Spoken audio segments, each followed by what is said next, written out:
Subhanallah. Anda melihat ibu Anda sekarang berada di depan Anda. Ternyata tangan itu adalah tangan ibu Anda yang sedang memanggil engkau. Sekarang Anda lihat sosok ibumu itu yang setiap hari Anda marahi dan hardik itu berada di depanmu. Anda lihat wajahnya yang sudah semakin tua karena memikirkan kemaksiatan yang kita lakukan. Anda lihat wajahnya yang semakin tua karena memikirkan anaknya yang nakal dan tidak pernah menurut dengannya. Anda lihat kerut wajahnya yang semakin tua karena mungkin sekarang beliau sedang sakit tapi tidak dia ceritakan kepadamu karena takut mengganggu pelajaranmu. Anda lihat wajahnya makin tua dan rambutnya semakin putih karena mungkin dia menderita penyakit kronis yang dia tidak ceritakan kepadamu karena dia takut mengganggu pelajaranmu. Kemudian ibumu tersenyum kepadamu. Senyum yang sangat indah. Kemudian ibumu mengecup keningmu, sebagaimana ketika dia kecup keningmu saat kau sakit pada saat engkau kecil dulu. Kemudian ibumu mengusap kepalamu sebagaimana dia mengusap ketika dia menghiburmu saat kau sedih waktu TK dan SD dulu. Kemudian ibumu itu memelukmu dan engkau merasakan energi cinta dan keikhlasan ibumu mengalir pada dirimu malam ini. Kemudian ibumu mengecup keningmu dan pipi sebelah kanan dan kirimu, sebagaimana yang biasa dia lakukan ketika dia mengantar engkau ke TK waktu engkau kecil dulu. Kemudian ibumu membisikkan di telingamu, "Wahai anakku yang ibu cintai, maafkan ibu mengganggumu di pantai yang indah ini. Maafkan kesalahan ibu selama ini ya nak. Kalau ibu senantiasa menyuruhmu untuk sholat 5 waktu. Kalau ibu senantiasa menyuruhmu belajar dan mematikan televisi. Kalau ibu senantiasa menyuruhmu untuk berbakti kepada ibu dan ayahmu. Sebetulnya ibu tidak minta apa-apa nak. Ibu cuma minta doakan ibu 1 menit saja setelah sholat-sholatmu. Nak, ibu tidak tahu apakah kau pulang nanti kau masih bisa melihat dan bertemu dengan ibu. Mungkin ketika mobil sekolah mengantarkanmu ke rumah, kau melihat orang sudah berkumpul di rumahmu.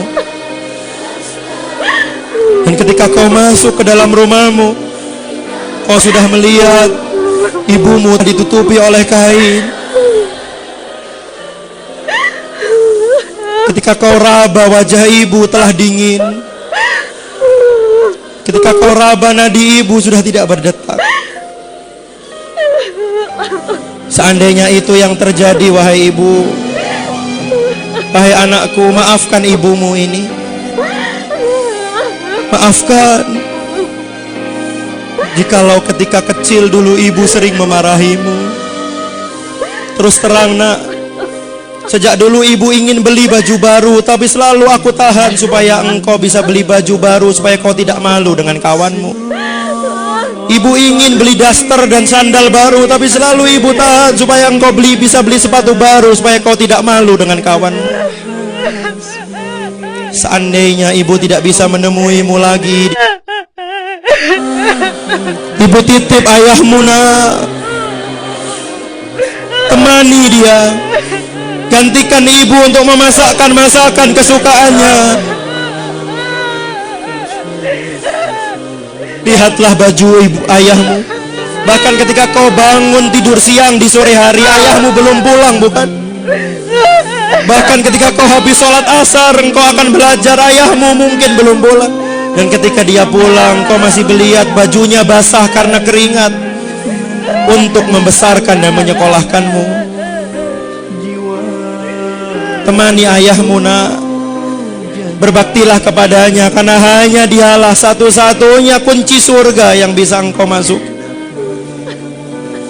Sekali lagi ibu minta maaf jikalau ibu sering tidak berkenan kepadamu. Maafkan ibu nak. Maafkan ibumu yang doif dan lemah ini. Satu yang harus engkau ketahui, di balik semua kata-kata ibu, ibu selalu mencintai. Dan ibu selalu bangun malam untuk mendoakan kesuksesan buatmu.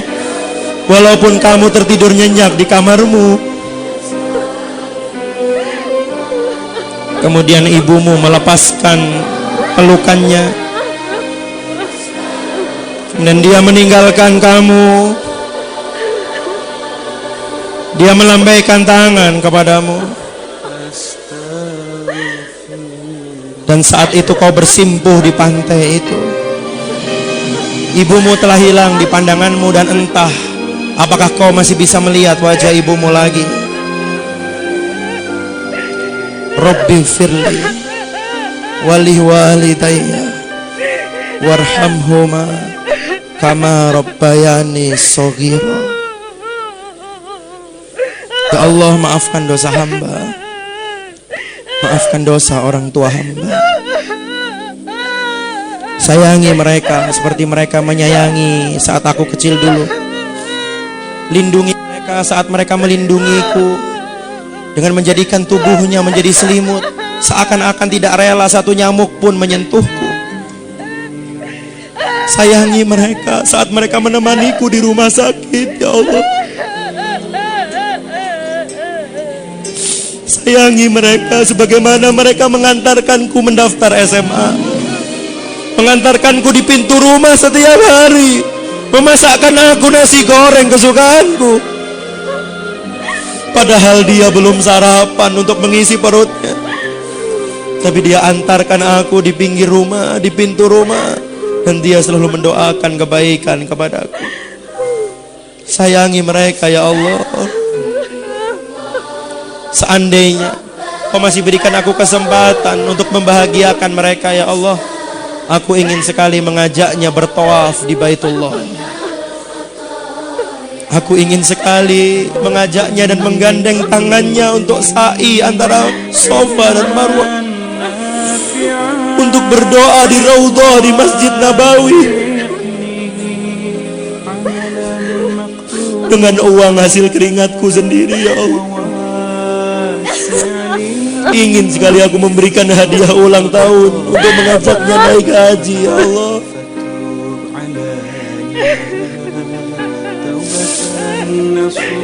Astagfirullahaladzim.